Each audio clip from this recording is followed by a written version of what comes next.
వీర వెంకట సత్యనారాయణ స్వామినే నమ. అసలు ఈ సత్యనారాయణ స్వామి వారి వ్రతకల్పాన్ని మొట్టమొదటగా ఎవరు ఎప్పుడు ఎక్కడ ఎలా ఏ విధంగా చేశారు, ఈ యొక్క సత్యనారాయణ స్వామి వారి వ్రతం చేయడం వల్ల ఎలాంటి ఫలితం అనేటువంటిది కలుగుతుంది, ఇది భూలోకానికి ఏ విధంగా వచ్చింది, ఇలాంటి వృత్తాంతం అంతా కూడా వివరిస్తాను, శ్రద్ధగా వినండి. ఏకదా నైమితారణ్యమునందు సూత మహర్షి అనేటువంటి ఒక మహర్షి ఉండేవాడు. ఆ మహర్షి తాలూకు ప్రత్యేకత ఏమిటయ్యా అంటే వేదాలన్నీ చెప్పడంలోని మహానుభావుడు, మహామేధావి, అలాగే పురాణాలు ఇతిహాసాలు అన్నీ కూడా చెప్పడంలోని బహుముఖ ప్రజ్ఞాతాలు ఆయన.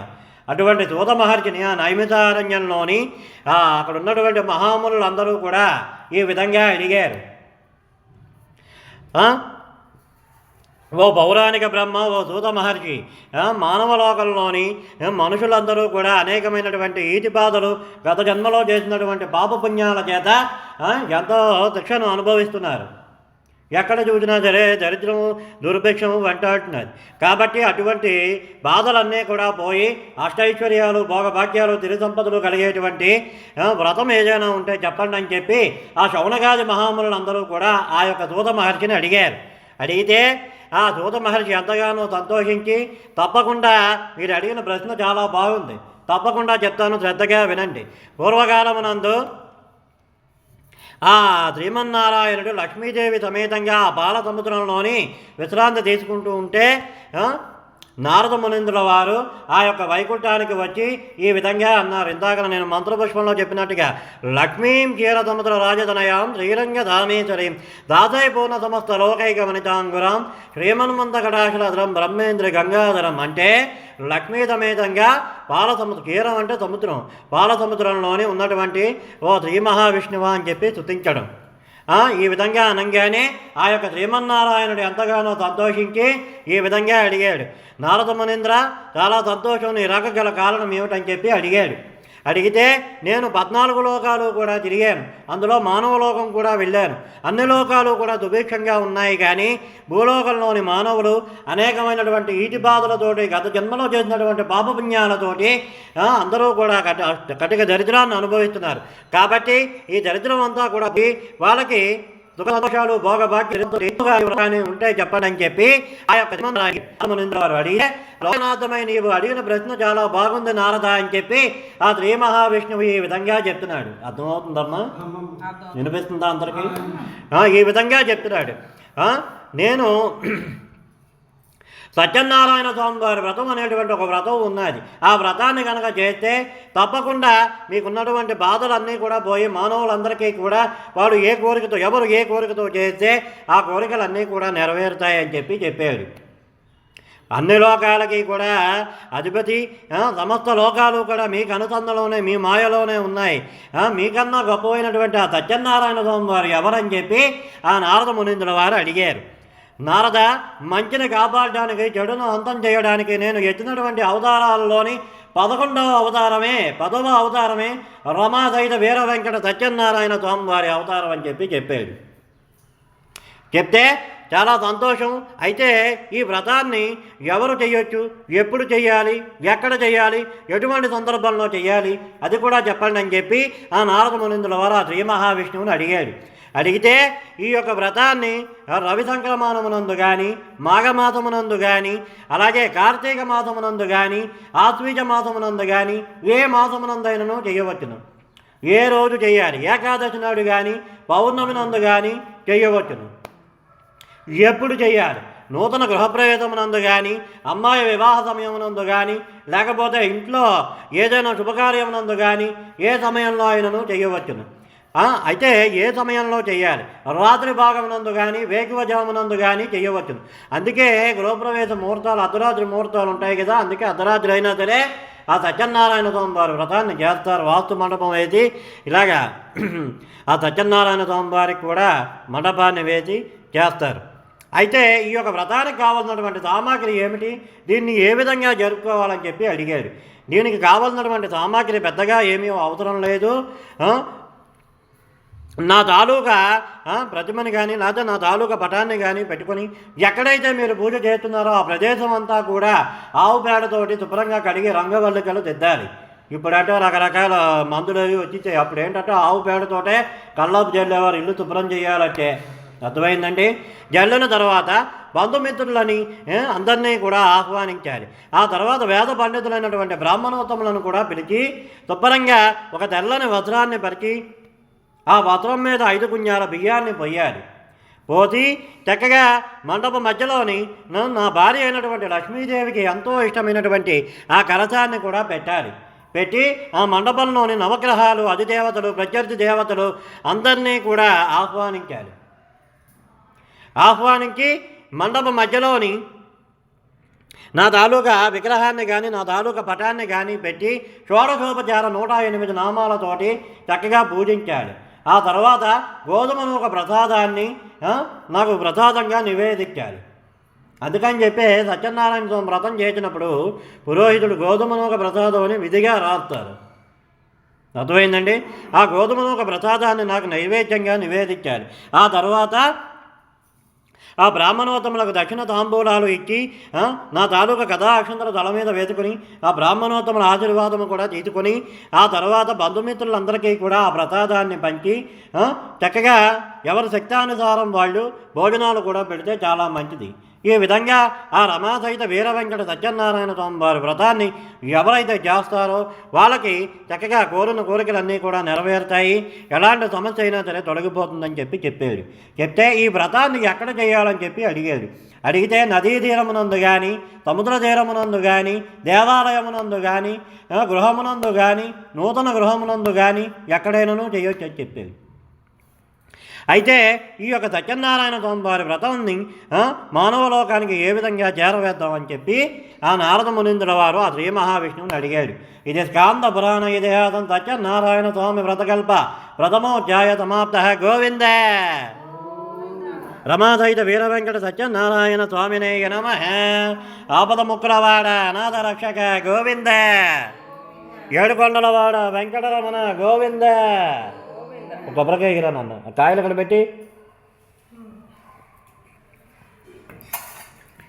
ఉన్నాడమ్మా. అప్పుడే అక్షంతలు తీసుకో.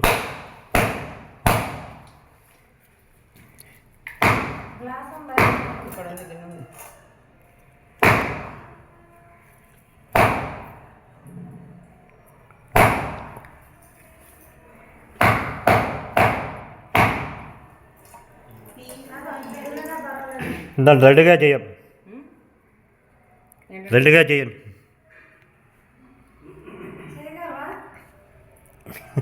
మరో దెబ్బ వేస్తే పడిపోతుంది.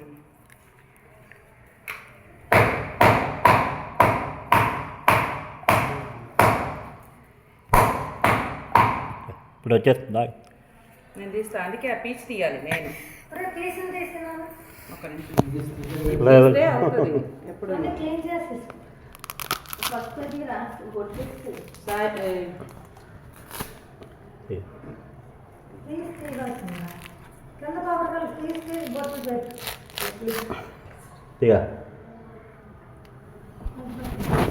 పెట్టి పువ్వుతో నీళ్ళు చల్లండి.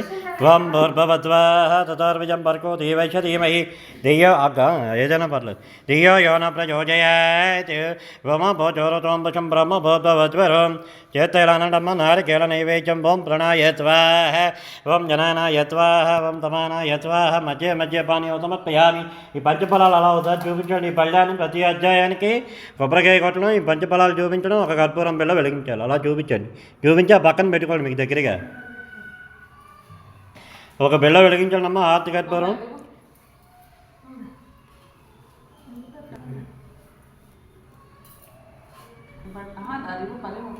ఓం సర్వమంగళమాంగళ్యే శివే సర్వార్థ సాధకే శరణ్యే త్రయంబకే దేవి నారాయణి నమోస్తుతే. ఆనందమంగళ శుభకర నీరాజనం సమర్పయామి. నీరాజనాంతం దద్దాచమనయో సమర్పయామి.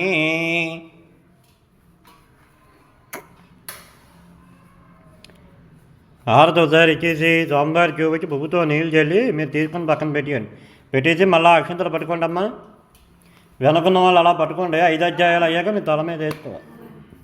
కొంచెం స్వామివారి నుంచి వేసి ఓం సర్వమంగళమాంగళ్యే శివే సర్వార్థసాధకే శరణ్యే త్రయంబకే దేవి నారాయణి నమోస్తుతే దానందమంగళ శుభకర నీరాజనం సమర్పయామి నీరాజనాంతం తద్దాచమనయో సమర్పయామి.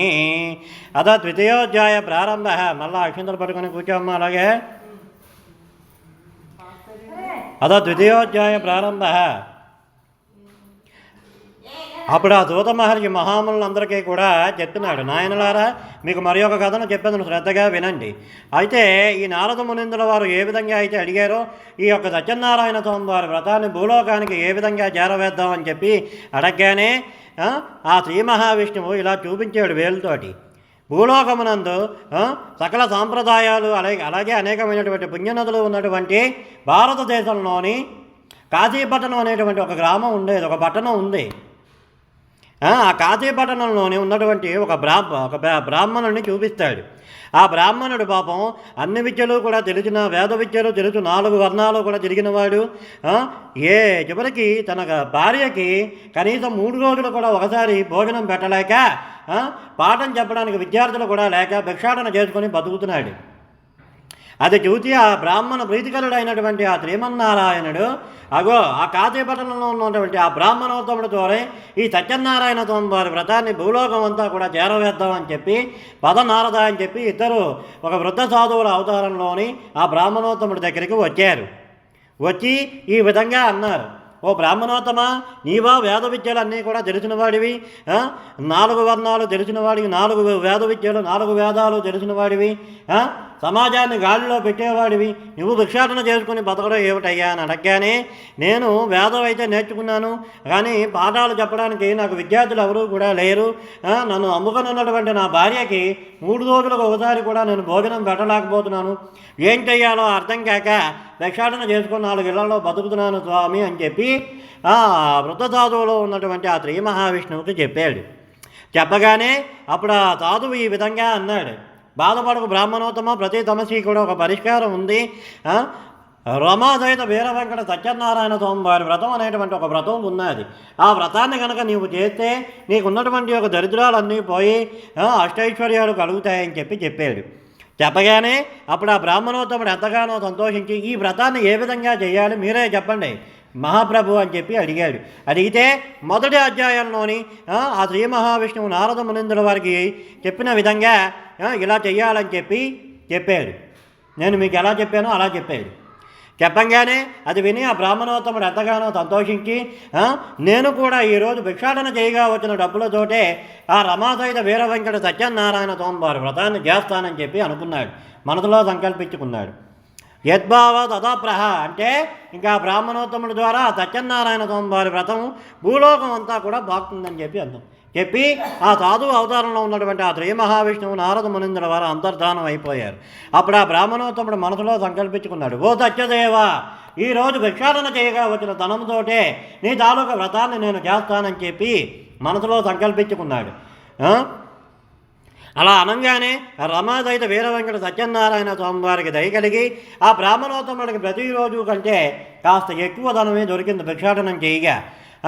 ఆ దొరికినటువంటి ధనం అంతా కూడా పట్టుకొని ఇంటికి వెళ్ళి తన భార్యకి చక్కగా చెప్పాడు, ఇలాగ రమాసహిత వీర వెంకట సత్యనారాయణ స్వామి వారి వ్రతం అనేటువంటి ఒక వ్రతం ఉందంట, ఆ వ్రతాన్ని ఎవరు ఏ కోరికతో చేస్తే ఆ కోరిక నెరవేరుతుందని చెప్పి ఇలా ఇద్దరు సాధువులు చెప్పారని చెప్పి, కాబట్టి ఆ సత్యదేవుడి దయ వల్ల నాకు రోజు కంటే కాస్త ఎక్కువ ధనమే దొరికిందని చెప్పి తన భార్యకి చెప్పాడు. కాబట్టి రేపే మనం సత్యనారాయణ స్వామి వారి వ్రతాన్ని చేసేద్దామని చెప్పి మనసులో సంకల్పించుకొని చెప్పంగానే భార్య కూడా, భర్త మాటే భార్యకు వేదం స్వామి, నాదా మీరు ఎలా చెప్తే అలాగే రేపే మనం ఆ సత్యనారాయణ స్వామి వారి వ్రతం చేసేద్దామని చెప్పి ఇద్దరూ కూడా అనుకుని ఆ రోజు రాత్రి ఇద్దరూ కూడా విశ్రాంతి తీసుకొని మొన్నాడు ప్రాతకాలమున నిద్రలేచి చక్కగా కాలకృత్యాలు తీర్చుకొని తలకు స్నానం చేసి శుభ్రంగా ఎక్కడైతే ఈ వ్రతాన్ని చేయాలనుకున్నారో నేను మొదటి అధ్యాయంలో చెప్పినట్టుగా ఆవు పేడతోటి కల్లాపు చల్లి శుభ్రంగా బంధుమిత్రుల్ని బ్రాహ్మణోత్తముల్ని అందరినీ కూడా పిలిచి ఒక తెల్లని వస్త్రాన్ని పంచి దానిలోని చక్కగా 5 కుంజాల ధాన్యాన్ని కానీ పోతి, బియ్యం కానీ ధాన్యం కానీ పోతి చక్కగా అష్టదిక్పాలకులు, నవగ్రహాలు, అధిదేవతలు, ప్రత్యర్థి దేవతలు అందరినీ కూడా ఆహ్వానించి యథాప్రకారంగా ఆ సత్యనారాయణ స్వామి వారి వ్రతాన్ని ఆ బ్రాహ్మణోత్తముడికి వేసాడు. అది మొదలు ప్రతి పక్షమునందు కూడా ఏకాదశి నాడు, శుక్లపక్షమునందు ఏకాదశి నాడు, కృష్ణపక్షమునందు పౌర్ణమి నాడు ఆ బ్రాహ్మణోత్తముడు ఆ సత్యనారాయణ స్వామి వారి వ్రతాన్ని చేస్తూ వచ్చాడు. ఇలాగా ఒక సందర్భంలోనే ఆయన ఆ సత్యనారాయణ స్వామి వారి దయ వల్ల ఆ యొక్క బ్రాహ్మణోత్తముడికి వెనక్కి తిరిగి చూసుకోలేనంతగా అష్టైశ్వర్యాలు, భోగభాగ్యాలు, తిరుగు సంపదలు కూడా ఆ సత్యనారాయణ స్వామి వారి దయ వల్ల కలిగాయి. కలగగానే యథాప్రకారంగా సత్యనారాయణ స్వామి వారి వ్రతాన్ని ఆయన చేస్తూ ఉంటే ఆయన ఇంటి ముందు నుంచి ఒక కట్టెలు అమ్ముకునేవాడు నెత్తి మీద కట్టెల మోపును పెట్టుకొని కట్టెలు అమ్ముకుంటూ వెళ్తున్నాడు. ఆ దారి గుండా వెళ్తూ ఉంటే ఏంటి ఈరోజు పంతులు గారి ఇంటి ముందు పందిరేతున్నది, ఎంతమంది జనాలు ఉన్నారు ఏంటో చూద్దామని చెప్పి తన నెత్తి మీద ఉన్నటువంటి కట్టెల మోపుని చక్కగా ఆ పంతులు గారి ఇంటి ముందు పెట్టి లోపలికి వెళ్ళాడు. వెళ్ళి ఈ యొక్క సత్యనారాయణ స్వామి వారి వ్రతం అంతా కూడా జరుగుతున్న దాన్ని చూశాడు. చూసి ఈ విధంగా అడిగాడు ఆ పంతులు గారిని, పంతులు గారు ఏమిటి ఈ వ్రతము, ఈ దినము ఏమిటి, మీ ఇంటి దగ్గర ఎంతమంది జనాలు ఉన్నారని చెప్పి అడిగాడు. అడిగితే ఆ యొక్క పంతులు గారు ఈ విధంగా చెప్పారు, ఇది రమాసహిత వీర వెంకట సత్యనారాయణ స్వామి వారి వ్రతం. దీన్ని ఎక్కడ ఎప్పుడు ఏ విధంగా ఎలా చేయాలో మొదటి అధ్యాయంలో నేను మీకు ఎలా చెప్పానో ఆ శ్రీ మహావిష్ణువు నారద మునీంద్రుల వారికి ఏ విధంగా చెప్పాడో అంతా కూడా ఆ పంతులు గారు ఆ కట్టెల మోపు వాడికి చెప్పాడు. చెప్పిన తర్వాత ఆ కట్టెలు అమ్ముకున్నవాడు కూడా ఎంతగానో సంతోషించి నేను కూడా ఈరోజు ఈ కట్టెలు అమ్మగా వచ్చిన ధనంతో నేను కూడా సత్యనారాయణ స్వామి వారి వ్రతం చేస్తానని మనసులో సంకల్పించుకున్నాడు. సంకల్పించుకుని ఆ పంతులు గారు ఇచ్చిన ప్రసాదాన్ని తిని ఆ కథా అక్షింతలు కూడా తల మీద వేసుకొని పంతులు గారు పెట్టిన భోజనం కూడా చేసి బయటకు వచ్చి యథాప్రకారంగా ఆ కట్టెల మోపును తన నెత్తి మీద పెట్టుకుని మళ్ళా కట్టెలు అమ్ముకోవడానికి వెళ్ళిపోయాడు. అయితే ఎప్పుడైతే ఈరోజు దొరికిన ధనంతోనే సత్యనారాయణ స్వామి వారి వ్రతం చేస్తానని సంకల్పించుకున్నాడో ఆ సత్యదేవుల వారికి దయ కలిగి ప్రతిరోజు కంటే ఈరోజు ఎక్కువగా బాగా ధనవంతులు, షావుకారులు ఉన్న వీధిలో తిరిగి రోజు కంటే కూడా కాస్త ఎక్కువ ధనమే దొరికింది.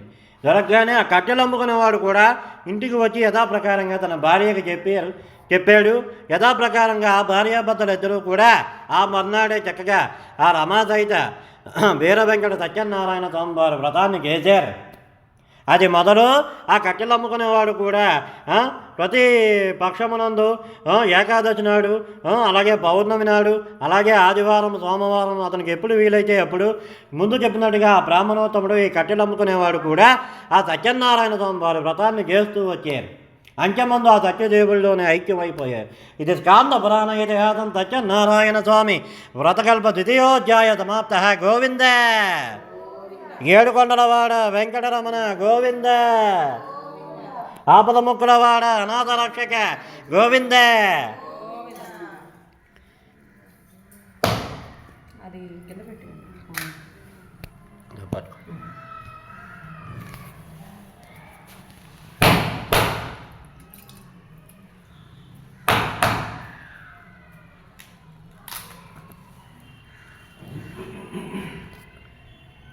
ఆగండి అమ్మా, ఈ 2 కొబ్బరి చెక్కలు తీసి పక్క పెట్టియండి. ఒక పళ్ళెం ఉంటే పళ్ళెంలో పెట్టియండి అమ్మా. ఇటోటి అటోటి పెట్టియండి. ఇందాక మరో కాయ కొట్టండి. ఈ ఏకం 2 పక్కల తీసి ఎందుకు రమాసహిత వీర వెంకట సత్యనారాయణ స్వామిని నమః.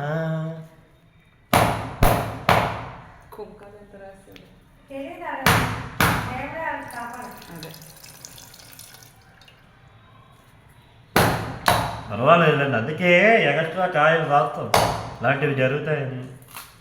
లోపల ఏముందో మనకు తెలియదు కదా. ఏంటి పువ్వుతో నీళ్ళు చల్లండి అమ్మా. ఓం భూర్భవద్వాః తథార్విజం భర్గో దేవైష ధీమహి ధియో యో న ప్రచోదయాత్. వ్యోమ భోజోరథం వశం బ్రహ్మ భోద్భవద్వరం. ఒక చుక్క ఇటు అటు. నారికేళ నైవేద్యం ఓం ప్రణాయ స్వాహ. ఓం జనానాయ స్వాహ. చేత్తో చూపించండి. ఓం సమానాయ స్వాహ. ఓం అపానాయ స్వాహ. మధ్య మధ్య పానీయం సమర్పయామి. ఆ పళ్ళు చూపించండి అమ్మా. ఓం భోగి బలకర్పవరే నాగబల్లి తనయర్థం మొక్క చూర్ణైన తాంబూలం బలికొరియదా. ఎక్కడ చూపించండి, అక్కడ చూపించండి. ఒక బిళ్ళ వెలిగించమ్మా, హారతి. పళ్ళం మీ వైపే ఉంది. వేద వేదం అంతం పురుషం ఆదిత్య వలడే మనస్తవారే సర్వాణి రూపాన్ని విచిత్రచీర్య నామాని కృత్వా వివదన్యదాతు తే దానందమంగళ శుభకర నీరాజనం సమర్పయామి. ఇస్తాను ఒక్కాకేంటి నీరాజనంతం తద్దాచమనయా సమర్పయామి.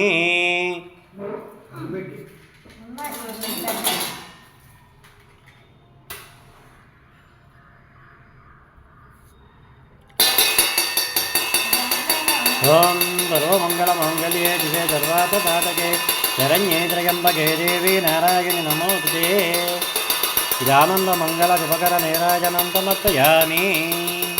గోవింద గోవింద. అద తృతీయోధ్యాయ ప్రారంభ. అలా అక్షంతలు పట్టుకుని కూర్చోండమ్మా అలాగే. అద తృతీయోధ్యాయ ప్రారంభ. అప్పుడు సూత మహర్షి మహామునులందరికీ కూడా, నాయనలారా మీకు మరి ఒక కథను చెప్పేదను శ్రద్ధగా వినండి అని చెప్పి చెప్తున్నాడు. అక్షంతలు పట్టుకుని కూర్చోండి అమ్మ వచ్చిన వాళ్ళు. ఇది అలా పెట్టి అక్షంతలు పట్టుకోమ్మా. పూర్వకాలమునందు ఉల్కాముకుడు అనేటువంటి ఒక రాజుగారు ఉండేవారు. ఆ రాజుగారి ప్రత్యేకత ఏమిటయ్యా అంటే, తన రాజ్యంలో ప్రజలందరినీ కూడా తన కన్న బిడ్డల వలె పరిపాలిస్తూ వచ్చాడు ఆయన. అంటే పేద ధనిక అన్న భేదం లేకుండా ఆయనకు ఉన్నటువంటి మరొక అలవాటు ఏంటంటే, ప్రతిరోజు కూడా వేకువజామున నిద్ర లేచి శుభ్రంగా కాలకృత్యాలు తీర్చుకొని చక్కగా తలస్నానం చేసి స్వర్ణభద్ర నదీ తీరాన ఉన్నటువంటి దేవాలయానికి వెళ్ళి సూర్య నమస్కారాలు చేసి అలాగే భగవంతుడి దర్శనం చేసుకుని ఆ బ్రాహ్మణోత్తముల ఆశీర్వాదం తీసుకుని ఆ తర్వాత ఆయన ఏ పనైనా సరే ప్రారంభించేవాడు. అర్థమైందండి? అయితే ఇలా ప్రతిరోజు చేస్తూ వచ్చాడు ఆయన. చేస్తూ ఉంటే కొంతకాలానికి ఆయన వయసు భయపడుతూ ఉంటే అప్పుడు ఆ బ్రాహ్మణోత్తముల్ని ఆ ఉల్కాముకుడు అనేటువంటి రాజుగారు ఈ విధంగా అడిగారు, నాకు వయసు భయపడుతున్నది, నా తర్వాత నా రాజ్యాన్ని చూసుకోవడానికి నాకు పుత్ర సంతానం కలగలేదు, కాబట్టి నాకు పుత్ర సంతానం కలగాలంటే ఏదైనా నోము కానీ వ్రతము కానీ పూజ కానీ ఉంటే చెప్పండి అని చెప్పి ఆ బ్రాహ్మణోత్తములను అడిగాడు. అడిగితే అన్ని కోరికలు కూడా తీర్చేటువంటి వాడు ఆ సత్యనారాయణ స్వామి వారి వ్రతం చేస్తే తప్పకుండా మీకు పుత్ర సంతానం కలుగుతుందని చెప్పి ఆ యొక్క బ్రాహ్మణోత్తములు చెప్పారు. అయితే మహారాజా స్థానంలో ఉన్నారు కాబట్టి ఆ రాజుగారు ఏమంచి ఈ విధంగా చెప్పారు. వెంటనే తన భటులకు చెప్పి పూజా సామాగ్రిని అలాగే ప్రజలందరినీ కూడా ఆహ్వానించి అదే సముద్ర తీరాన ఉన్నటువంటి ఆ యొక్క దేవాలయంలోని ఆ దేవాలయం బయట కూర్చొని ఈ రమాసహిత వీర వెంకట సత్యనారాయణ స్వామి వారి వ్రతాన్ని చేస్తున్నాడు. ఇలాగా ప్రతిసారి కూడా ఆయన ప్రతి మాసమునందు ప్రతి వారమునందు కూడా ఆ సత్యనారాయణ స్వామి వారి వ్రతాన్ని చేస్తూ వచ్చాడు. చేస్తూ ఉంటే ఆ యొక్క సత్యదేవుడి దయ వల్ల చక్కగా ఆ యొక్క రాజుగారికి పన్నంటి వారసుడు పుట్టాడు. పుట్టిన తర్వాత కూడా అయినా సరే ఆయన ఆ సత్యనారాయణ స్వామి వారి వ్రతాన్ని చేస్తూ వచ్చాడు. అయితే ఇలా కొంతకాలానికి అదే స్వర్ణభద్ర సముద్ర తీరాన ఉన్నటువంటి ఆ దేవాలయం ముందు ఆ సత్యనారాయణ స్వామి వారి వ్రతం చేస్తూ ఉంటే ఆ సముద్రం మార్గం గుండా వ్యాపార నిమిత్తమై విదేశాలకు తిరిగేటువంటి ఒక షావుకారు ఉండేవాడు. పడవను లంగరు మధ్యాహ్న సమయం అయిపోయింది. నాయనలారా పడవను లంగరు వేయండి, నేను కొంతసేపు ఆ మర్రిచెట్టు కింద విశ్రాంతి తీసుకుంటానని చెప్పి ఆ షావుకారు చెప్పాడు. చెప్పగానే ఆ నౌకర్లందరూ కూడా ఆ పడవనేమో లంగరు వేస్తున్నారు. ఆ షావుకారు ఆ మర్రి చెట్టు దగ్గరికి వచ్చి పడుకుందామని ఇలా పడుకోబోతుంటే ఎదురుగా ఉన్నటువంటి దేవాలయాన్ని చూశాడు. ఆ దేవాలయం దగ్గర జనాలందరూ ఉండడం చక్కగా బందరు అది వేయడం అంతా కూడా చూశాడు. చూసి ఇక్కడ ఏదో కార్యక్రమం జరుగుతున్నట్టుంది దేవాలయంలో.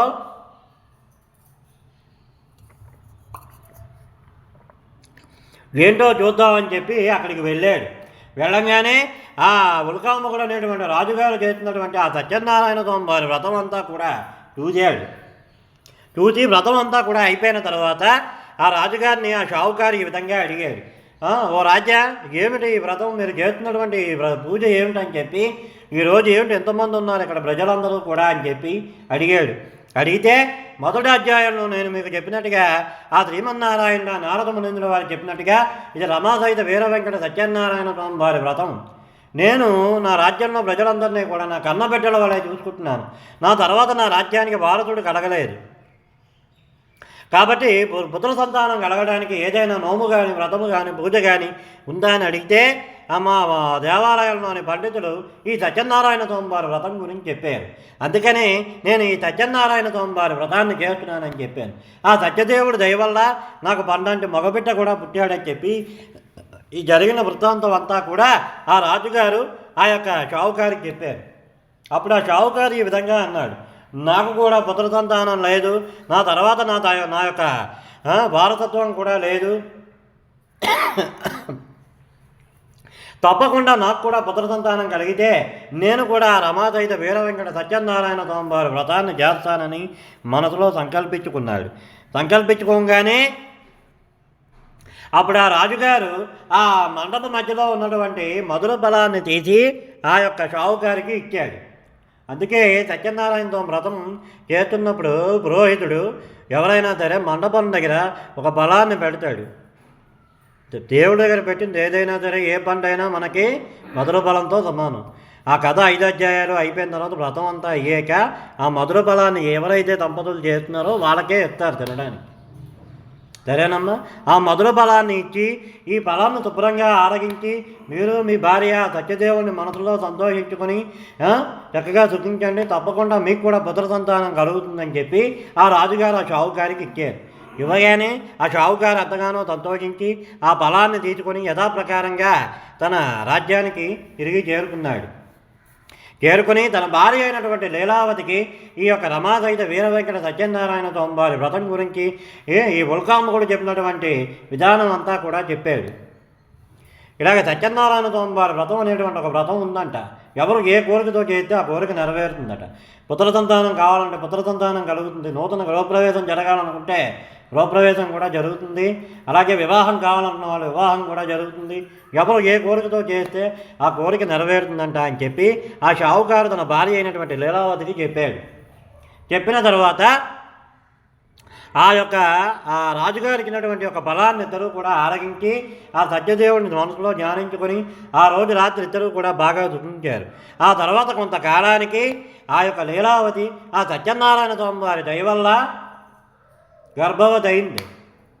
గర్భవతి అయ్యి చక్కగా 9 నెలలు నిండిన తర్వాత చక్కగా ఒక పండంటి ఆడబిడ్డకి ఆ లీలావతి జన్మనిచ్చింది. ఆ సత్యనారాయణ స్వామి వారి దయ వల్ల జన్మనివ్వగానే మనం సాధారణంగా మన ఇంట్లో పిల్లలు పుట్టగానే మనం ఎలాగైతే 11 రోజుల నుంచి చక్కగా ఆ అమ్మాయిని ఆ పాపని పుట్టిన పాపాయిని చక్కగా నీళ్ళు అది శుద్ధి చేసి ఎలాగైతే మనం పుణ్యావతనం అది చేస్తామో అలాగే ఎవరి శక్తానుసారం వాళ్ళు బాలసారిని ఈ కార్యక్రమాలు అన్నీ చేస్తాం కదా, అలా బాలసారి కూడా చేశారు.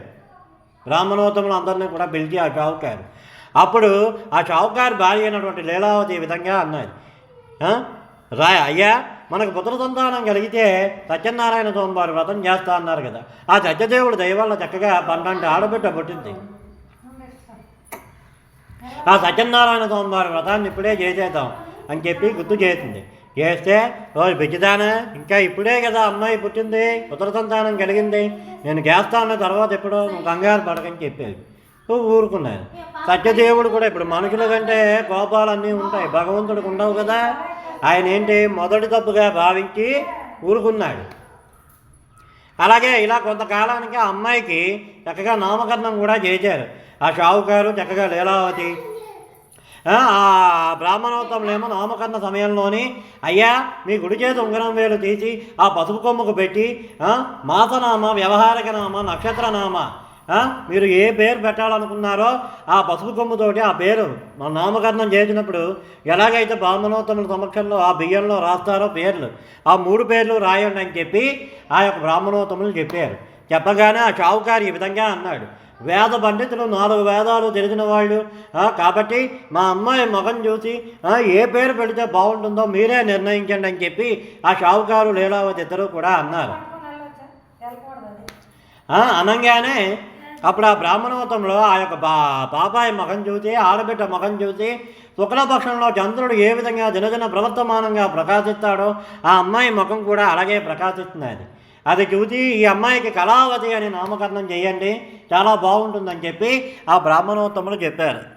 చెప్పగానే అప్పుడు ఆ షావుకారు మాసనామా కళావతి, నక్షత్రనామా కళావతి, వ్యవహారిక నామా కళావతి అని చెప్పి రాశాడు. నామకరణ మహోత్సవం కూడా అయిపోయింది. అప్పుడు ఆ షావుకారి భార్య లీలావతి మళ్ళా గుర్తు చేసింది. పుత్ర సంతానం కలిగితే సత్యనారాయణ స్వామి వారు వ్రతం చేస్తానన్నారు. అమ్మాయి నామకరణం కూడా అయిపోయింది. చక్కగా బంధుమిత్రులందరూ ఉన్నారు. ఖర్చులో ఖర్చు కలిసి వస్తుంది. ఇప్పుడే మనం సత్యనారాయణ స్వామి వారి వ్రతం కూడా చేసేద్దామని చెప్పాడు. చెప్తే పిచ్చిదానానికి ఎన్నిసార్లు చెప్పాలి? అమ్మాయి పుష్పవతి అయినప్పుడు చేస్తానని చెప్పి మళ్ళా వాయిదా వేశాడు. రెండవసారి కూడా సత్యదేవుడు క్షమించాడు. అలా కొంతకాలానికి ఆ అమ్మాయి పెరిగి పెద్దదయ్యి ఒక శుభ సమయంలోనే పుష్పవతి అయింది. పుష్పవతి అయిన తర్వాత యథాప్రకారంగా అమ్మాయిని జాప మీద 11 రోజులు కూర్చోబెట్టి చక్కగా ఆడవాళ్ళందరూ కూడా చేయవలసినటువంటి కార్యక్రమం అంతా కూడా చేశారు. శుద్ధి చేసి చక్కగా బ్రాహ్మణోత్తముని పిలిచి వినాయకుడి పూజ పుణ్యావతనం చేశారు. చేసిన తర్వాత మళ్ళా యథాప్రకారంగా భార్య లీలావతి అడిగింది, నీకు ఎన్నిసార్లు చెప్పాలి, నీకు అర్థమవుదా? అమ్మాయి వివాహ సమయంలో చేస్తానని చెప్పి 3వసారి కూడా వాయిదా వేశాడు. సత్యనారాయణ స్వామి వారు చూశారు, 3వ తప్పు చూశాడు, సరే అని చెప్పి ఊరుకున్నాడు. పుత్ర సంతానం కలిగితే చేస్తానన్నాడు, అమ్మాయి పుట్టగానే చేస్తా అన్నాడు, అమ్మాయి పుష్పవతి అయినప్పుడు అన్నాడు, మళ్ళా వాయిదా వేస్తున్నాడు అని చెప్పి చూశాడు. ఇలా కొంతకాలానికి ఆ అమ్మాయికి వివాహం చేద్దాం అనుకున్నాడు ఆ షావుకారు, ఆ లీలావతి ఇద్దరు కూడా. తన రాజ్యంలోని ఇరుగు పొరుగులందరికీ కూడా చెప్పాడు. మన ఇళ్లలో మన ఇంటి చుట్టుపక్కల వాళ్ళకి మన పిల్లలకి సంబంధాలు చూడమని మనం ఎలా చెప్తామో అందరికీ ఆ షావుకారు కూడా అలాగే చెప్పాడు. చెప్పగానే ఇద్దరు భటులు ఏమొచ్చి ఒక వేరే పర రాజ్యానికి వెళ్ళి ఒక వరుడిని చూస్తారు. ఆ వరుడి తాలూకు ప్రత్యేకత ఏంటంటే చక్కగా వేద విద్యలన్నీ కూడా తెలిసినవాడు, యుద్ధ విద్యలు తెలిసినవాడు, సమస్య వచ్చినప్పుడు పరిష్కారాన్ని పరిష్కరించగలవాడు, మంచి అందగాడు, మంచి ఐశ్వర్యవంతుడు, గుణవంతుడు, తెలివైనవాడు. ఇతడే మన అమ్మాయి గారి కరెక్ట్ వరుడుదా అని చెప్పి ఆ భటులిద్దరూ కూడా అతన్ని తీసుకొని వెళ్ళి ఆ షావుకారి దగ్గరికి వెళ్ళారు. ఇతనే మీ అమ్మాయికి తగ్గ వరుడు, మీకు తగ్గ అల్లుడు అని చెప్పాడు. చెప్పగానే ఓ శుభ సమయం చూసి ఆ షావుకారు అతనికే తన కుమార్తె అయినటువంటి కళావతికి ఇచ్చి వివాహం చేశాడు. అప్పుడు కూడా భార్య మళ్ళా అడిగింది, మళ్ళా ఇప్పుడు వద్దు, తొందర ఎందుకు పెడతావు నన్ను, ఏదో తర్వాత ఎప్పుడో ఖాళీ ఉన్నప్పుడు చేస్తాను. ఇక సత్యనారాయణ స్వామి వారికి భరించరాని ఆగ్రహం కలిగి తప్పకుండా పుత్ర సంతానం కలిగితే నా తాలూకా వ్రతాన్ని చేస్తానని చెప్పాడు. ఇలా వాయిదాలు వేస్తూ వస్తున్నాడు. తప్పకుండా వీడికి మంచి సమయం చూసి లీలాపనందన కలుగుగాక అని చెప్పి వ్యాపారాన్ని పెట్టాడు. అయితే ఎప్పుడూ కూడా అల్లుడు మావగారు ఒకరు, షావుగారు ఒకరు కూడా వ్యాపార నిమిత్తమై విదేశాలు పడవలో వెళ్ళిపోయేవాడు. ఈసారి ఇక్కడ పూర్వకాలమునందు అల్లుళ్ళు అందరూ కూడా ఇల్లరికం వెళ్ళిపోయేవారు అన్నమాట. అయితే ఎప్పుడూ కూడా ఆ మావగారు, ఆ షావుకారు ఒకడు వెళ్ళేవాడు.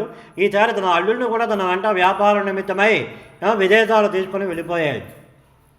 అల్లుడు మావలిద్దరూ కూడా వ్యాపార నిమిత్తమై వెళ్ళిపోయారు. వెళ్ళిపోగానే ఇక్కడ రత్నసానపురం అనేటువంటి ఒక రాజ్యం ఉండేది. ఆ రాజ్యానికి రాజు ఎవరయ్యా అంటే చంద్రకేత మహారాజా వారు. ఆ రాజుగారి కూడా సేమ్ ఇందాక మన ఉలగాముగుడు రాజుగారిలాగే తన రాజ్యంలో ప్రజలందరినీ కూడా కన్నబిడ్డల వలె పరిపాలిస్తూ చక్కగా రాజ్యానికి కావాల్సినటువంటి అన్నీ కూడా సమకూరుతూ మంచి పాలనా దక్షకుడిగా మంచి పేరుంది ఆ చంద్రకేత మహారాజా వారికి. ఈ అల్లుడు మావలిద్దరూ కూడా వ్యాపార నిమిత్తమై విదేశాలు పడవలో వెళ్ళారని చెప్పాను కదా. ఇలాగా ఒక సమయం అయిన తర్వాత ఓ రోజు రాత్రి భాగం అయిపోయింది. రాత్రి భాగం అయిపోయిన తర్వాత కిందకి ఏనా ఆయిల్ తీసుకెళ్ళిపోండి, అందులో కొంచెం నిండా వేసేసి తీసుకెళ్ళిపోండి, మీ చేత్తో వేసేయండి పర్వాలేదు. అయితే ఆ చంద్రకేత మహారాజా వారు ఎక్కడైతే ఈ రత్నసానపురంలో ఉన్నారో ఆ ఊరి చివర ఉన్నటువంటి ఆ సముద్ర మార్గంలోనే మీరు వేయండి అమ్మా, ఉన్నదా పర్వాలేదు. ఆ సముద్ర మార్గంలోని ఈ అల్లుడి మావలిద్దరూ కూడా పడవలో వెళ్తూ అల్లుడు బాగా చంద్రకాంతులు పడే సమయం అయింది, వాతావరణం కూడా అనుకూలించట్లేదు, ఈ సమయంలో మనం వెళ్ళడం కూడా కరెక్ట్ కాదు, కాబట్టి పడవను లంగరు వేయించు, కాస్త విశ్రాంతి తీసుకొని రేపు ఉదయాన్నే మనం వేకువజామునే లేచి మళ్ళా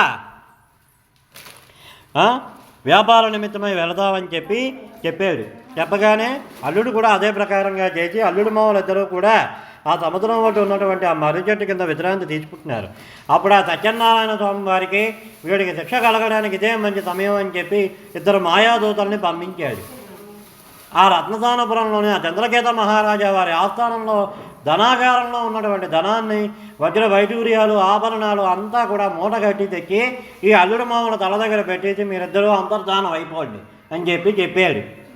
చెప్పగానే ఆ మాయాదూతలు ఇద్దరు కూడా వచ్చి అదే ప్రకారంగా చేశాడు. చేయగానే అప్పుడు ఆ రాజుగారి ఆస్థానంలో ఉన్నటువంటి సైనికులందరూ కూడా వచ్చి చెప్పారు, అయ్యా మన ధనాగారంలో ఉన్నటువంటి ధనాన్నంతా కూడా పరదేశపు దొంగలు దోచుకుపోతున్నారు. బిచ్చివేద వల్ల వాళ్ళు ధనం పట్టుకెళ్ళిపోతుంటే మీరేం చేస్తున్నారా, వెంటనే గుర్రాలు వేసుకొని వెంబడించండి, వెంటాడండి అని చెప్పాడు. చెప్పగానే ఇప్పటి వరకు కూడా బాగానే ఉంది కదా, ఇదేంటి ధనం అంతా కూడా ఎలా పోయిందని ఆలోచిస్తున్నాడు. అయితే ఆ సైనికులందరూ కూడా వెళ్తూ ఉంటే ఆ సముద్రం ఒడ్డున ఇద్దరు పడుకొని వాళ్ళ తల దగ్గర ఈ ధనాగారం ధనం అంతా కూడా కనిపిస్తుంది. ఈ అల్లుడు మామూలు ఇద్దరిని, ఈ షావుకారు అతని అల్లుడిని ఇద్దరిని కూడా బంధించి ఆ ధనాన్నంతా కూడా తీసుకొని అన్నీ కూడా పట్టుకొని ఆ చంద్రకేత మహారాజా వారి ఆస్థానానికి వచ్చి జరిగిందంతా కూడా చెప్పారు. వీళ్ళిద్దరు తల దగ్గరే మన ధనాగారంలో ఉన్నటువంటి ధనం అంతా కూడా ఉన్నది, ఆ మూటలన్నీ కూడా తెచ్చాం ప్రభు అని చెప్పగానే ఆ ధనాన్ని ఆ వజ్ర వైడూర్యాలు రత్నరాజులు అన్నీ కూడా మన ధనాగారంలో జాగ్రత్తగా పెట్టి శుభ్రంగా తాళాలు వేయండి అని చెప్పారు. వీళ్ళిద్దరినీ కూడా తీసుకెళ్ళి కారాగారంలో బంధించండి అని చెప్పి ఆ చంద్రకేత మహారాజా వారు చెప్పారు. చెప్పగానే అప్పుడు ఈ అల్లుడు మామూలిద్దరూ కూడా వెళ్ళిపోయి చాలా కాలం అయిపోయింది. ఇక్కడ తల్లి కూతుళ్ళు ఇద్దరు లీలావతి కళావతి కూడా ఇద్దరూ కూడా ఆ యొక్క అల్లుడు మామూలిద్దరి కోసం చూస్తున్నారు. వాళ్ళ దగ్గర ఉన్నటువంటి ధనం అంతా కూడా అయిపోయింది. చివరికి వాళ్ళు 3 రోజులు కూడా ఒకసారి భోజనం చేయలేని పరిస్థితి కూడా వచ్చింది. అప్పుడు ఆ కళావతి తల్లితో ఈ విధంగా అన్నది, అమ్మా మనం గడు పేదరికం అనుభవిస్తున్నాం, నాన్నగారు అల్లుడు గారు ఎక్కడికి వెళ్ళిపోయారో తెలియదు, ఇంకా తిరిగి రాలేదు, నీకా నేను 3 రోజుల ఒకసారి కూడా భోజనం పెట్టలేకపోతున్నాను, కాబట్టి నువ్వు ఒప్పుకుంటే నేను 4 ఇళ్లలో భిక్షాటన చేసుకొని నేను పోషించుకుంటాను, తల్లిదండ్రులను చూసుకోవడం పిల్లల బాధ్యత అని చెప్పి ఆ తల్లి తాలూకు అనుమతి అడిగింది. అడిగితే అప్పుడు ఆ లీలావతి ఈ విధంగా అన్నది, మనదా రాజవంశము, గొప్పగా బతికిన కుటుంబం మనది, నువ్వు భిక్షాటన చేయడం ఏమిటమ్మా అని చెప్పి ఆ లీలావతి కూతురికి అడిగింది. అడిగితే కాలం కలిసి రానప్పుడు పాండవులంతటి వాళ్లే 13 ఏళ్ళు అరణ్యవాసం, 1 ఏడాది అజ్ఞాతవాసం చేశారు. కాలం కలిసి రానప్పుడే సీతాదేవి కూడా అరణ్యపాలైంది. అలాగే మనం కూడా అంతేనమ్మా, మనం సమయం కలిసి రానప్పుడు, మనం అనుకున్నది జరగనప్పుడు భిక్షాటన చేసుకొనైనా సరే బతకడంలో తప్పు లేదని చెప్పి ఆ కళావతి చక్కగా రూపవతి గుణవతి మంచి ఆలోచన పర్వాలు కాబట్టి అలా చెప్పింది. అదే ఈ కాలం అమ్మాయిని చూడండి ఎంత భయవేస్తున్నదో చెప్పడానికి. గదిలోకి వెళ్ళి తలుపు ఆన్ చేస్తారు, తలుపు వేసేస్తారు, ఏం జరుగుతుందో తెలియదు. ఆ అమ్మాయి పురాణాల్లో ఆ కళావతి అలా ఉంది కాబట్టే ఆ మహాతల్లి పేరు అలా నిలిచిపోయింది. ఇంకో 1000 సంవత్సరాల తర్వాత కూడా ఆ సత్యనారాయణ స్వామి వారి వ్రతం చేసినప్పుడు కథలో ఆవిడ పేరు తలవడం అనేటువంటిది జరుగుతుంది. అయితే అలా అడగగానే సరేనమ్మా, నువ్వు చూస్తే ఆడపిల్లవి కాబట్టి నలుగురు చూస్తే 4 రకాలుగా అనుకుంటారు, చంద్రకాంతుల పట్ల సమయం అయిన తర్వాత నీవు భిక్షాటనకి వెళ్ళమ్మా అని చెప్పి తల్లి లీలావతి చెప్పింది. అంటే సాయంకాలం 6 గంటల తర్వాత వెళ్ళమని. నలుగురు చూస్తే షావుగారి భార్యను షావుగారి కూతురు భిక్షాటన చేసుకుంటున్నారని అనుకుంటారని. ప్రతిరోజు కూడా సాయంకాల సమయం అవ్వగానే ఆ కళావతి రోజు కూడా భిక్షాటనకి వెళ్ళి ఆ దొరికిన డబ్బులతోటే తల్లి కూతురు ఇద్దరు కూడా తిని భోజనం చేస్తూ ఏదో తిని బతుకుతూ ఉంటే ఇలా ప్రతిరోజు కూడా చేస్తూ వచ్చింది ఆ కళావతి. చేస్తూ ఉంటే ఓ రోజు రాత్రి భాగము ఒక పంతులు గారి ఇంటికి వెళ్ళింది. ఏంటి ఈరోజు పంతులు గారి ఇంటి ముందు ఎంతమంది ఉన్నారు, ఇక్కడ పందిరది వేదుంది చూద్దామని చెప్పి లోపలికి వెళ్ళింది. వెళ్తే అక్కడ పంతులు గారు ఈ సత్యనారాయణ స్వామి వారి వ్రతాన్ని చేస్తూ వచ్చారు. అంతా అయిపోయిన తర్వాత ఆ కథా అక్షంతలు కూడా తల మీద వేసుకుంది ఆ కళావతి కూడా.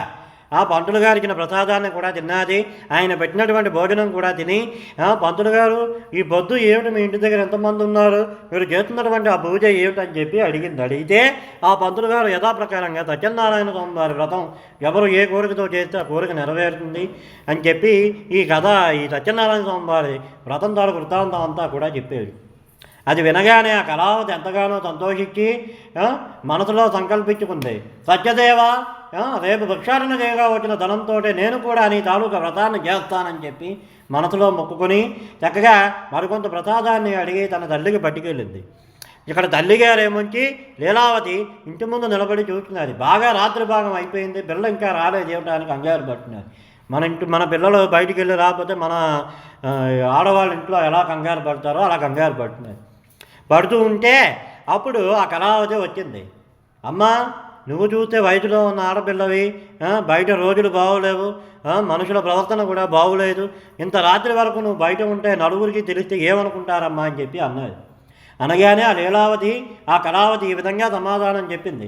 అమ్మా, నేను నీ పెంపకంలో పెరిగాను, ఎంతో గౌరవ మర్యాదలు ఉన్న కుటుంబంలో పుట్టాను, నీకు తలవంపు తెచ్చే పని నేను ఏదీ చెయ్యలేదు. ఇలాగా ప్రతిరోజులాగే నేను భిక్షాటన చేసుకుని వస్తూ ఉంటే ఆ రమాసహిత వీర వెంకట సత్యనారాయణ స్వామి వారి వ్రతాన్ని ఇలాగ ఫలానా పంతులు గారు చేస్తున్నారు, ఆ వ్రతం అంతా కూడా చూశాను, ఆ కథాక్షంతల తల మీద వేసుకున్నాను, నేను ప్రసాదం తిని ఆయన పెట్టిన భోజనాన్ని కూడా తిన్నాను, నీకోసం కొంచెం ప్రసాదం కూడా అడిగి తెచ్చాను, అందుకు ఆలస్యం అయిందమ్మా అని చెప్పింది.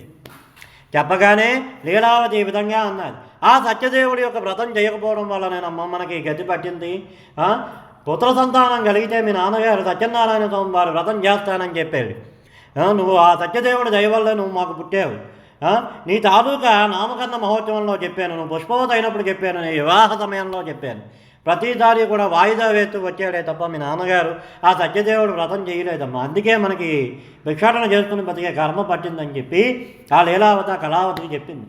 చెప్పంగానే ఆ కళావతి కాళ్ళు కడుక్కుని వచ్చి, సత్యదేవ, నా తండ్రి చేసిన అపరాధం మన్నించు, నీ తాలూకా వ్రతాన్ని రేపు భిక్షాటన చేయగా వచ్చిన డబ్బులతోటి అంగరంగ వైభవంగా నాకున్న దారిలో నేను చేస్తానని చెప్పి మనసులో సంకల్పించుకుంది. ఎప్పుడైతే ఈ యొక్క కళావతి మనసులో సంకల్పించుకుందో సత్యనారాయణ స్వామి వారికి దయ కలిగి ఇక్కడ రత్నసానపురంలో ఆ చంద్రకేత మహారాజా వారి కళ్ళలోకి వచ్చి ఈ విధంగా చెప్పాడు. ఓ రోజు ఉదయాన్నే కళ్ళలోకి వచ్చి, ఓ రాజా, నీ రాజ్యంలో ఇతరుని బంధువులను చేసావు కదా, వాళ్ళిద్దరూ కూడా బంధువులు కాదు, నా తాలూకా మాయ వల్లే నీకు ఆలాగారంలో బంధించబడ్డారు, కాబట్టి వారిద్దరినీ కూడా విడిపించి వాళ్ళని తిరిగి సాగనంపు, లేకపోతే నీ రాజ్యాన్ని నిన్ను సర్వనాశనం చేస్తానని చెప్పి ఆ కల్లో ఆ సత్యనారాయణ స్వామి వారు చెప్పారు. అందుకే మన పెద్దవాళ్ళు ఎప్పుడూ అర్థం ఉంటారు, ఉదయాన్నే వచ్చిన కళ్ళు నిజమవుతాయని చెప్పి. చెప్పగానే ఆ చంద్రకేత మహారాజా వారు వెంటనే సభను ఏర్పాటు చేసి తెల్లారిన తర్వాత తన కళ్ళలో వచ్చిన వృత్తాంతం అంతా కూడా ఆ పండితులందరికీ కూడా చెప్పాడు. చెప్పంగానే అప్పుడు ఆ పండితులందరూ కూడా ఆ సత్యనారాయణ స్వామి వారి వ్రతాన్ని వెంటనే చెయ్యండి మహాప్రభు, లేకపోతే మీకు కష్టాలు కలుగుతాయని చెప్పారు. వెంటనే ఆ రాజుగారు ఆ బంధువులుగా ఉన్నటువంటి ఆ షావుకారు అల్లుడు ఇద్దరిని కూడా పిలవండి, పిలిపించి శుభ్రంగా వారికి స్నానం అది చేయించి పట్టు వస్త్రాలు అవి ఇచ్చి ఆ సత్యనారాయణ స్వామి వారి వ్రతం చేసి ఆ ప్రసాదాన్ని అందరూ కూడా తిని వాళ్ళ ధనంతో పాటు మరికొంత ధనాన్ని కూడా ఇచ్చి ఆ రాజుగారు ఆ అల్లుడు మామూలు ఇద్దరిని కూడా ఆ సముద్రం ఒడ్డుకు సాగనంపారు. ఇది స్కాంద పురాణ ఇతిహాసం సత్యనారాయణ స్వామి వ్రతకల్ప ప్రథమ తిథి తృతీయోధ్యాయ సమాప్త. గోవింద ఆపద ముక్కులవాడ అనాథ రక్షక గోవింద, ఏడుకొండలవాడ వెంకటరమణ గోవింద. అందుకే పురాణాల్లో స్కాంద పురాణం చాలా చాలా పెద్దది, ఎన్నో కథలు అన్నీ కూడా అందులో చెప్పడం జరిగింది.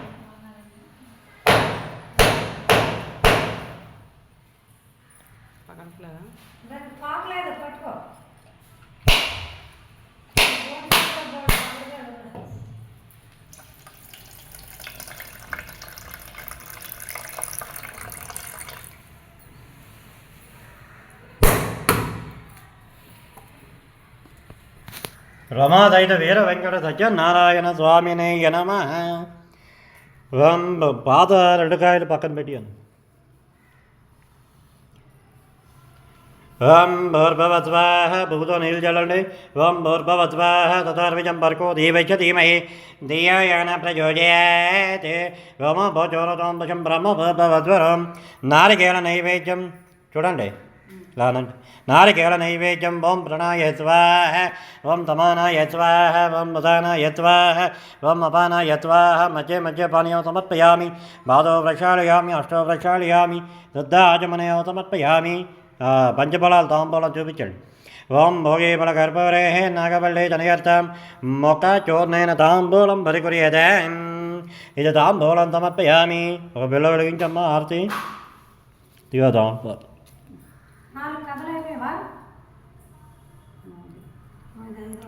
కదా చతుర్థోధ్యాయ ప్రారంభ ఇందాక అక్కడ ఇగోడమ్మా ఇగోడమ్మా ఇక్కడే ఉంది బళ్ళు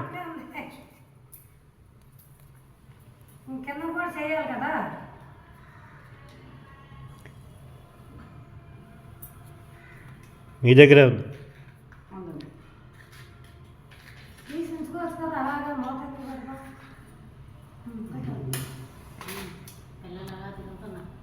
ఓం ధర్వమంగళమాంగళ్యే దివే సర్వార్థ సాధకే ధరణ్యే త్రయంబకే దేవీ నారాయణి నమోస్తుతే ఆనందమంగళ శుభకర నీరాజనం సమర్పయామి నీరాజనాంతం తద్దాచమనయం సమర్పయామి పువ్వుతో నీళ్ళు చల్లి మీరు ఆరతి తీసుకుంటమ్మా తీసుకుని మళ్ళీ అక్షంతలు పట్టుకోండి అదో చతుర్థోధ్యాయ ప్రారంభ ఆ సూత మహర్షి మహామునులందరికీ కూడా మరొక కథ చెప్తున్నాడు. ఎప్పుడైతే ఈ కళావతి భిక్షాటన చేసి ఆ వచ్చిన డబ్బులతోటి ఆ సత్యనారాయణ స్వామి వారి వ్రతం చేస్తానని మనసులో సంకల్పించుకుందో ఆ సత్యదేవుల వారికి దయ కలిగి వాళ్ళిద్దరినీ కూడా విడిపించాడు. విడిపించగానే ఇక్కడ తల్లి కూతుళ్ళు ఇద్దరూ కూడా ఆ సత్యదేవుడి దయ వల్ల ఆ రోజు సాయంకాలం శుభ్రంగా చంద్రకాంతులు పడ్డ తర్వాత కళావతి భిక్షాటనకు వెళ్ళింది. ప్రతిరోజు కంటే కాస్త ఎక్కువ డబ్బులే దొరికాయి ఆ సత్యదేవుడి దయ వల్ల. దొరకగానే ఆ మర్నాడే ఆ సత్యనారాయణ స్వామివారి వ్రతాన్ని చక్కగా ఇరుగు పొరుగు వాళ్ళతోటి బ్రాహ్మణోత్తములను కూడా పిలిచి ఆ రమాసహిత వీర వెంకట సత్యనారాయణ స్వామివారి వ్రతాన్ని చేసుకున్నది. ఇక్కడ అల్లుడు మావలిద్దరూ కూడా వ్యాపార నిమిత్తమై మళ్ళా అల్లుడు మనం ఇంకా బయలుదేరదాం బడవని సిద్ధం చేయించని చెప్పి మావగారు షావుగారు అల్లుడికి చెప్పాడు.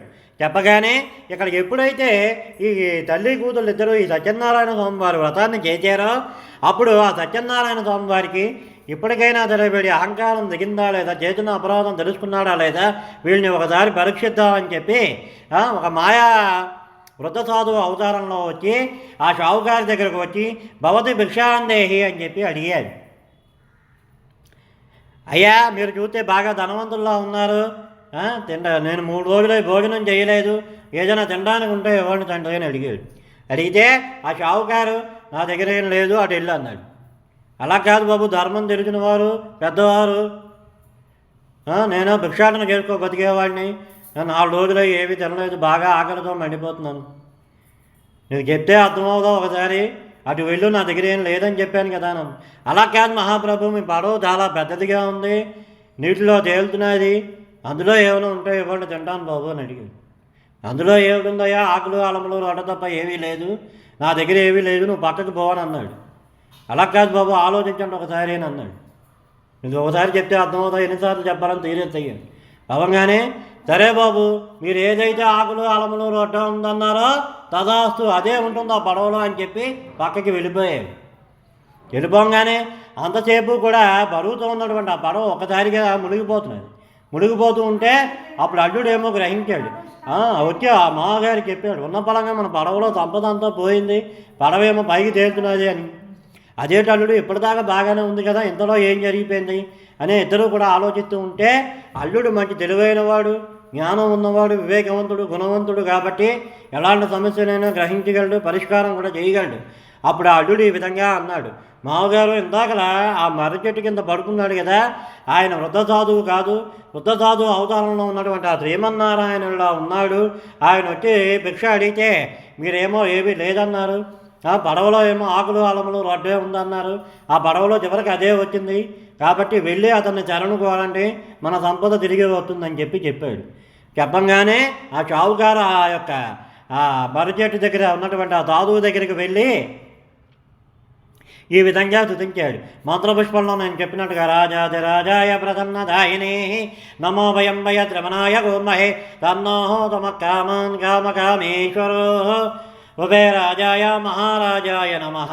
అంటే 14 లోకాలు కూడా నీ మాయలో ఉన్నాయి తండ్రి, నీ మాయను నేను గ్రహించలేకపోయాను, నీకు భిక్ష వేయలేదు, నన్ను క్షమించు మహాప్రభు అని చెప్పి ఆ మర్రి చెట్టు చుట్టూ ఆ సాధువు చుట్టూ ప్రదక్షిణలు చేస్తూ ఉంటే అప్పుడు ఆ సత్యనారాయణ స్వామి వారికి దయ కలిగి ఆ శ్రీమన్నారాయణుడికి దయ కలిగి ఈ విధంగా అన్నాడు, షావుకారు ఉంటే దానం చేయి, లేకపోతే చేతులెత్తి దండం పెట్టు, అంతేగాని కోపపడకు, నీ దగ్గర ఉంటే కూడా లేదని అనకు, తదాస్తు దేవతలు ఉంటారు, నువ్వు ఏదంటే అదే జరుగుగాక అంటారు.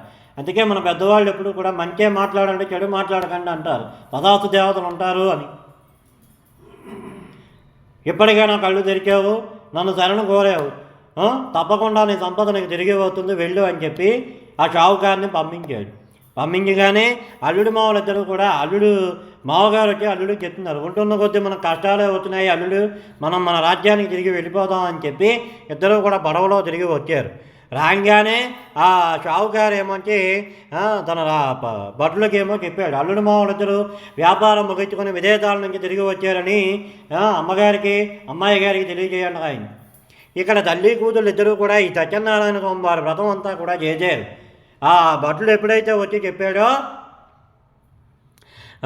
ఆ యొక్క కళావతి సత్యనారాయణ స్వామి వారి వ్రతం అంతా కూడా బాగా చేసింది. కానీ ఆ యొక్క వ్రతం తాలూకా కథా అక్షంతలు కానీ తల మీద వేసుకోకుండా, ఆ యొక్క ప్రసాదాన్ని తీసుకోకుండా, స్వామివారి ఆతిథ్యులు తీసుకోకుండా భర్త వచ్చాడన్న వ్యామోహంతో వెళ్ళిపోయింది. వెళ్ళిపోగానే ఆ సత్యనారాయణ స్వామి వారికి ఆగ్రహం కలిగి, నా తాలూకా ప్రసాదం కంటే నీకు నీ భర్త ఎక్కువైపోయాడా అని చెప్పి ఆ సముద్ర గర్భంలోని ఆ పడవతో సహా ఉన్నటువంటి ఆ అల్లుడిని ముంచేస్తాడు. ముంచంగానే ఆ సముద్రం ఒడ్డున కళావతి గోరును ఏడుస్తూ ఉంటుంది, నాకు ధనం లేకపోయినా 4 ఇళ్లలో భిక్షం చేసి మరి నీకు నేను సత్యనారాయణ స్వామి వారి వ్రతాన్ని చేశాను, అయిపోయింది లా నీ తాలూకా వ్రతాన్ని చేశాను, దాని తాలూకా పర్యావరణం నాకు ఇదేనా అని చెప్పి ఏడుతూ ఉంటే ఆ సత్యనారాయణ స్వామి వారికి దయ కలిగి ఆకాశవాణి రూపంలో చెప్పాడు, నువ్వు అంతా కూడా బాగా చేసావమ్మా, నీ భర్త వచ్చాడన్న వ్యామోహంలో నా ప్రసాదం తినకుండా వచ్చావు, కనీసం నా కథా అక్షంతలు కూడా వేసుకోలేదు, వెంటనే ఇంటికి వెళ్ళి కాళ్ళు కడుకొని ఆ ప్రసాదాన్ని తిని ఆ కథా అక్షంతలు తల మీద వేసుకుంటా నీ భర్త లేచి వస్తాడని చెప్పి అంతర్ధానం అయిపోగానే కళావతి ఆ ప్రకారంగా చేసింది. అది మొదలు ఇద్దరు కూడా వెంటనే తల్లి కూతురు ఇద్దరు సముద్ర ఒడ్డునకు వచ్చారు. అప్పుడు ఆ షావుకారు అన్నారు, అల్లుడు ముందు ఆ పడవ దీపం ఉంటున్న కొద్దీ మనకు కష్టాలే వస్తున్నాయని చెప్పి ఆ షావుకారు కూడా చేసిన తప్పు తెలుసుకుని అదే సముద్రం ఒడ్డున కూర్చొని అందరూ కూడా చక్కగా సత్యనారాయణ స్వామి వారి వ్రతాన్ని చేశారు. ఇది స్కాంద పురాణ ఇతిహాసం సత్యనారాయణ స్వామి వ్రతకల్ప ప్రథమ తృతీయ చతుర్థోధ్యాయ సమాప్త. గోవింద ఏడుకొండలవాడ వెంకటరమణ గోవింద.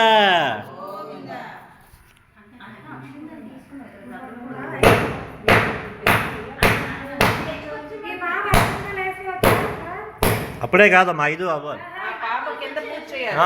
వెళ్ళిపోమనండి, తల మీద వేసుకుని వెళ్ళిపోమ్మా, పూజ చేయాలంటే వెళ్ళిపోండి.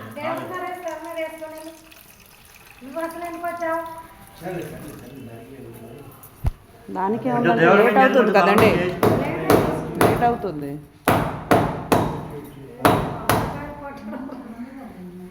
అసలు పంచమోధ్యాయ ప్రారంభ కొబ్బరి చెక్కలు పక్కన పెట్టి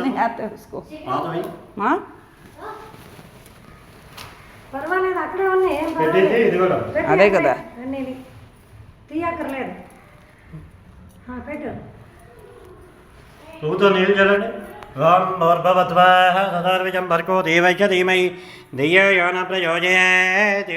ఉమా భోజోరం దశం బ్రహ్మ భోద్భవద్వరం మహానైవేద్యం సమర్పయామి. తాంబూలం చూపించండి, పంచఫలాలు. భోగీఫల కర్పూరే నాగబల్లి తనయత్తాం ముఖ చూర్ణేన తాంబూలం పరికుర్యతాం. తాంబూలం సమర్పయామి. మళ్ళా అక్షంతలు పట్టుకోండి. 5వ అధ్యాయం అత పంచమోధ్యాయ ప్రారంభ. తర్వాత ఏకం వెలిగిద్దరు కానీ నేను ఉన్నాను. అక్షంతలు పట్టుకోండి. అదిగో అయితే అప్పుడు ఆ దూత మహర్షి ఆఖరిగా నాయనలారా మీకు ఆఖరిగా మరి ఒక కథను చెప్పేదను శ్రద్ధగా వినండి అని చెప్పి చెప్తున్నాడు. పూర్వకాలమునందు తుంగధ్వజుడు అనేటువంటి ఒక రాజుగారు ఉండేవారు. ఆ రాజుగారు పూర్వకాలం నుండి రాజులు ఏంటంటే జంతువులను వేటాడటానికి వేటకు వెళ్ళేవారు. ఎప్పుడూ కూడా 3 మాసాల పాటు వెళ్ళిపోయేవారు. రాజుల కాలంలోని వాళ్ళ జంతువులు వేటాడటం అనేది ఒక హాబీ అనమాట. అయితే యథాప్రకారంగా ఆ తుంగధ్వజుడు వేటకి బయలుదేరాడు తన సైన్యాన్ని అంతా వేసుకొని. ఓ రోజు మధ్యాహ్న సమయం అయిపోయింది, ఎండ బాగా మండిపోతున్నది. అప్పుడు ఆ రాజుగారు ఏమంచి తన సైనికులకు చెప్పాడు, నేను లోపల గుడారంలో విశ్రాంతి తీసుకుంటాను, ఊరమృగాలు ఏవి రాకుండా కాపలా కాయండి అని చెప్పాడు. చెప్పంగానే వాళ్ళకి ఆపోజిట్గా వ్యతిరేక దిశలోని గొల్లపిల్లలు అందరూ కూడా కూర్చొని ఈ రమాసహిత వీర వెంకట సత్యనారాయణ స్వామి వారి వ్రతాన్ని చేశారు.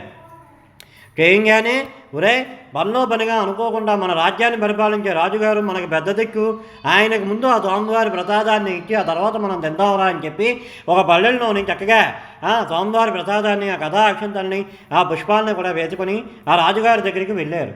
వెళ్తే నేను చూస్తే మహారాజుని, మీరు చూస్తే గొల్లపిల్లలు, మీరిచ్చిన ప్రసాదం నేను తింటావు ఏంటని చెప్పి అహంకారంతో ఆ పళ్ళాన్ని కాళ్ళతో తన్నాడు.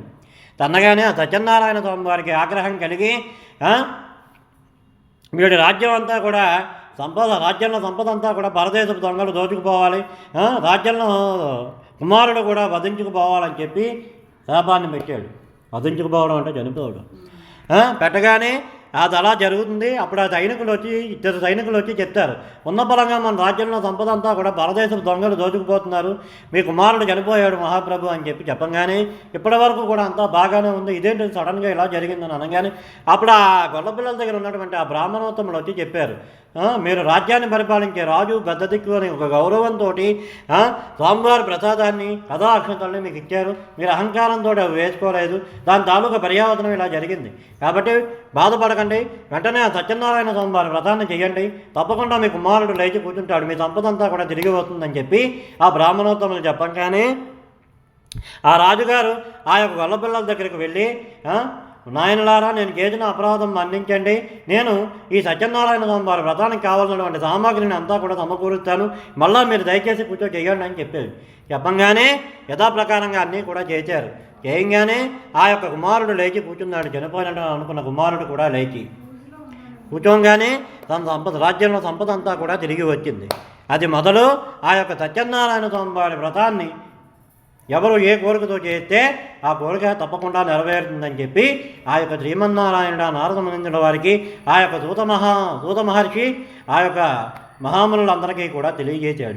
అందుకే మనందరం కూడా నూతన గృహప్రవేశమునందు కానీ మన పిల్లలకు వివాహం అయిన తర్వాత తిరుపతి నుంచి వస్తూ అన్నవరం వెళ్ళి ఆ సత్యనారాయణ స్వామి వారి వ్రతాన్ని కూడా చేస్తాం. ఆ శ్రీమన్నారాయణుడు కూడా చెప్పాడు, భారతదేశంలోని ఆంధ్రప్రదేశ్ నందు తూర్పుగోదావరి జిల్లాలోని పంపా నదీ తీరాన రమాసహిత వీర వెంకట సత్యనారాయణ స్వామి వారిగా అన్నవరం దేవస్థానం నందు నేను వెలుస్తాను. ఎవరు ఏ కోరికతో చేస్తే ఆ కోరికతో తప్పకుండా నేను నెరవేరుస్తాను. ఈ వ్రతాన్ని ఏ సమయంలో అయినను, ఏ రోజైనను, ఏ మాసమునందు, ఏ పక్షమునందు అయినను చేయవచ్చు అని చెప్పేది. పూర్వకాలమునందు నలమహారాజును దక్కించుకోవడానికి భార్య దమయంతి ఈ సత్యనారాయణ స్వామి వారి వ్రతమే చేసిందని చెప్పి పురాణాలు చెప్తున్నాయి. అలాగే పాండవులందరూ కూడా కురుక్షేత్రానికి వెళ్లే ముందు ఈ సత్యనారాయణ స్వామి వారి వ్రతాన్ని చేశారని కూడా చేయడం అనేటువంటి కూడా జరిగింది. అలాగే ఆ విఘ్నేశ్వరుడు కూడా మౌషికుడిని అంతమొందించడానికి ఈ సత్యనారాయణ స్వామి వారి వ్రతమే చేశారని చెప్పి కామ్న పురాణం చెప్తున్నది. ఇది రమాసహిత వీర వెంకట సత్యనారాయణ స్వామి వారి కథ సమాప్త. ప్రథమ ద్వితీయ తృతీయ చతుర్థ పంచమోధ్యాయ సమాప్త. గోవింద ఏడుకొండలవాడ వెంకటరమణ గోవింద, ఆపద ముక్కులవాడ అనాథ రక్షక గోవింద. ఏంటి కొబ్బరికాయ లేదా? ఒక్కాయ ఎందుకు కొట్టేసాం కదా, సరే దాంట్లో తీసుకోండి. మీరు కొట్టండి, ఆఖరికాయ కదా తప్పదు. ఫస్ట్ది ఆఖరిది.